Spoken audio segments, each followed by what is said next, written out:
Hello and welcome to the Offer Accepted Show. My name is Jon Taylor, the host of the Offer Accepted Show, and I'm so glad that you could join us this beautiful Saturday morning. Today we're going to talk about investment properties. We have some really great information from Missy from HomeWire Realty.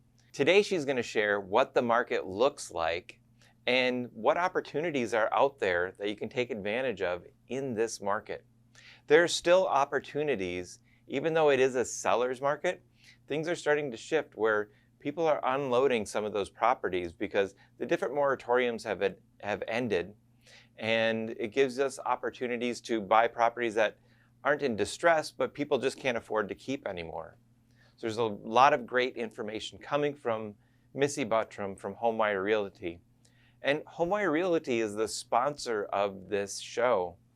And Missy and her team have a huge team of realtors who are out there 24/7 available for you.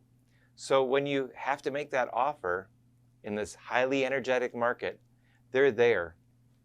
They're not your regular 9-to-5 realtors. And so it's a great opportunity to connect with people who are built to get your offer accepted in this market. Missy also has access to a unique inventory of homes that they purchase off market. People who don't want to go through the hassle or are just unable to go through the process of selling it outright through a realtor. They just want to get a cash offer for the house for a lot of different reasons. Missy purchases those homes and then they do a couple things. Sometimes they fix them up and they sell them, or they just sell them outright to people when that opportunity presents itself. So there's a lot of great things that Missy can offer you when dealing with Missy from HomeWire Realty. Also, we have Kris from Fairway Independent Mortgage, and she's going to talk about what kind of money you're going to need and how your finances have to be in order to get one of those investment properties, what kind of down payment you need, what kind of cash reserves you're going to have, and getting everything in order so that when that house comes up, you're ready to act and get your offer accepted. So let's get started with Missy from HomeWire Realty.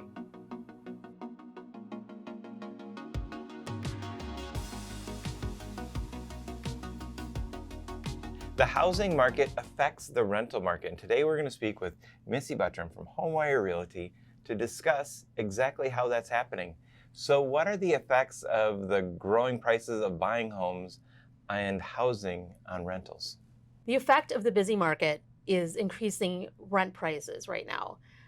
People are out there looking for homes, selling homes, might not buy one right away because they can't afford another one, or they want to kind of watch the market and see what's going on. So more and more people are going into the rental market. So there's a displaced people who are kind of in between, and that's one increase to the rental demand. What's another increase to the rental demand?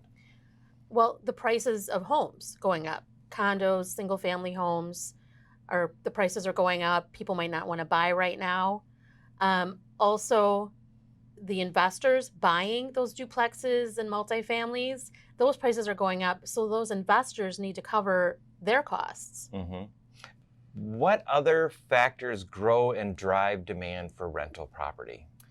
Many factors besides the home prices are affecting the rental market. The growing baby boomers are downsizing and looking for apartments and rentals. Secondly, there's more restrictions on loans. It's not like 2008 when they were handing out loans to everybody. There are more restrictions and less people are qualifying for loans. Next, millennials. They do comprise a lot of our home buyers, but a lot of them are sticking to urban areas, and they like that walkability of going and doing different things and staying active. And another reason is the supply is just low for affordable single-family homes. Yeah, the supply is low, and we discussed why the supply is low, and that's a combination of more millennials into the marketplace, the new home construction, the moratoriums, those affected things. With the market shifting, and it's kind of shifting in the buyer's favor, things are looking up. What should you consider when a buyer is looking for that investment property that rental property to supplement their income? Great question. There's things you should have ready if you're deciding to buy a rental property. First thing, make sure you have that money saved. If you're not going to own or occupy a property, you have to have at least 20% down. Okay. And Kris will probably discuss that a little bit further, but make sure you have money saved for that. Secondly, have a realistic expectation for repairs and wear and tear. A tenant is not going to come in there and treat the place as nice as you would. That pride of ownership is not there. So make sure you have that expectation of things going bad.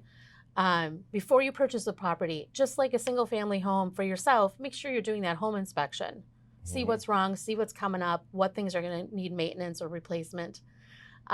Next, if you're not going to have a property manager, make sure you have a circle of contractors and people that can help you out and have those ready to go, or hire a property manager to help you out. Lastly, make sure you're researching the neighborhoods you're buying in. What are those rental rates? What are the vacancy rates?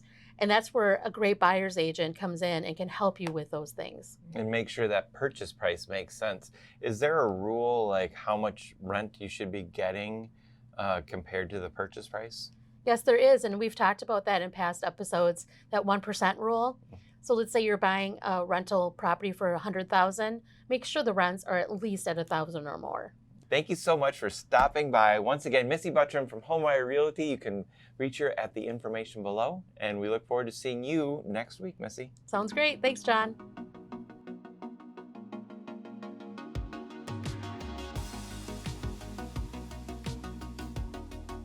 Welcome back. We're here with Kris Wettinger from Fairway Independent Mortgage, and we want to talk about what's happening in the market right now, what's going on, and how we can be successful. Kris, what are people dying to know about the market right now? Oh, the biggest thing that we want to take a look at, you want to plan. And what I mean by that, get pre-approved if you're looking at purchasing a property. Sometimes you're driving down the road, all of a sudden you see open house sign, or you're scrolling through your phone and be like, oh my God, I love this house, I'm going to go out and buy it. Typically an agent, they're going to want to see, are you pre-approved or not? So if you're chasing around, running around at the last minute, you want to make sure you have a solid pre-approval. And what does that mean? Income checked, credit checked, verify as far as for down payment. The solid you're on your pre-approval, the better chance that you have if you're going to make that offer on getting that offer accepted. So you can't just see a house and then say, hey, I need some money and give me the loan, huh? Not in today's world. Typically, a real estate agent is going to want to see a pre-approval letter before they even take you out shopping. And that's basically where I come in as a lender and verify, again, credit to make sure, are you meeting the minimum credit score requirements for the particular type of property? And also income. Do you have enough income that is sufficient to cover the debt that you're asking for? And down payment, depending upon the loan program that you're going to go with, we want to make sure that we have enough down payment and verifiable funds. If you remember from one of the last shows, I kind of talked a little bit in detail as far as for down payment, as far as what we can and what we can't use. Again, you want to make sure that we have everything all organized ahead of time so we're able to use that down payment that you'd like to. In this energetic market, with it being a seller's market and things happening at a faster pace, it's important to have your money in order, have it seasoned, and talking to your lender so that you know that the money that you're going to use for the down payment is money that you can use for the down payment. That's all lines up with what the financial company needs.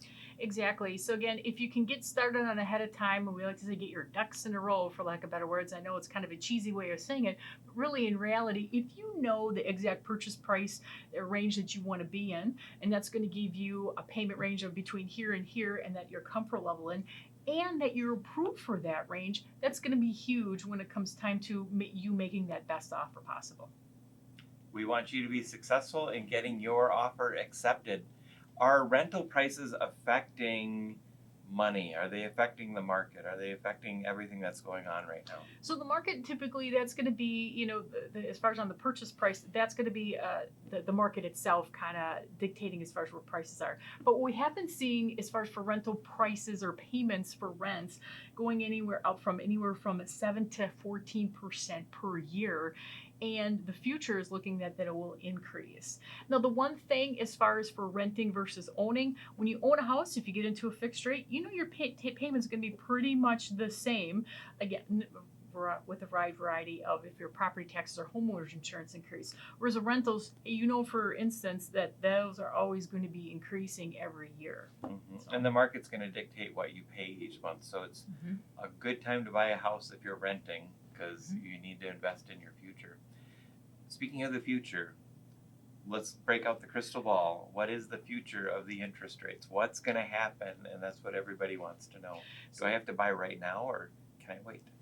You want to take a look at it. It has to be the right time for you. It has to be the right house for you. You don't want to go out, hurry up and buy a house just to buy a house. It has to be conducive to your lifestyle. It has to be conducive to your, the family that you have and your future. And as far as you want to be able to afford the house as well too, and you want to have it in the area and the payment range that you want it to be in. As far as for interest rates, typically what I've been seeing is that in essence, depending upon what the Fed does. If the Fed keeps buying up the bonds, then since they're going to keep the interest rates low. Now, we've been hearing that they're going to start to taper back their purchasing of the bonds. In that case, we're going to see interest rates start to increase a little bit.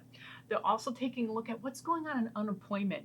If we see the unemployment numbers dropping, meaning more people going back to work, then in essence, it's a sign that the economy is getting up and it's moving and it's getting stronger. So again, we may see the interest rates start to tick up as well too. So there are many factors that go into interest rates, not one specific thing, because that would be really easy. So the best thing that you can do again is get pre-approved ahead of time, know where your payment range is, and work real closely with your lender, because if interest rates do start to tick up, that could affect your purchase price and your buying power. So you kind of always want to stay on top of that. And the best time to buy is always now, because that dream home, the forever home, that home that you love so much is going to come up for sale when it comes up for sale. Exactly. Not when the interest rates are at a specific moment in time. Hopefully they all come together at a happy medium where you can get that house at a decent deal. And you want to make sure that you're prepared, knowing, hey, what is my payment range? What is going to be the purchase price? What is my maximum limit? And then the right house will come along at the right time.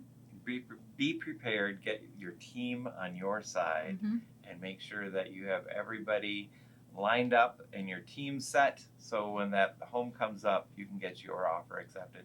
Thanks for joining us again, Kris. We appreciate it, and we'll see you next week. Thanks for having me.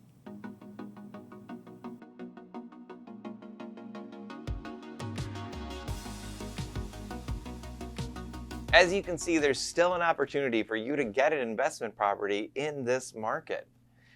The key to any successful real estate transaction is to make sure that you have a good team in place. Have a good buyer's agent like Missy and her team over at HomeWire Realty. Get yourself a good money person like Kris and her team at Fairway Independent Mortgage. And make sure that your home inspector, your appraiser, and your lawyer are all in line, so when that opportunity presents itself, you can get the best advice and make sure that when your offer is accepted, you have a good home that you're proud of owning and you get a good deal. Once again, this episode is brought to you by HomeWire Realty, and Missy and her team can help you get into your home. I can't wait to see you next week on the Offer Accepted Show, 10 a.m. Saturday morning. See you then.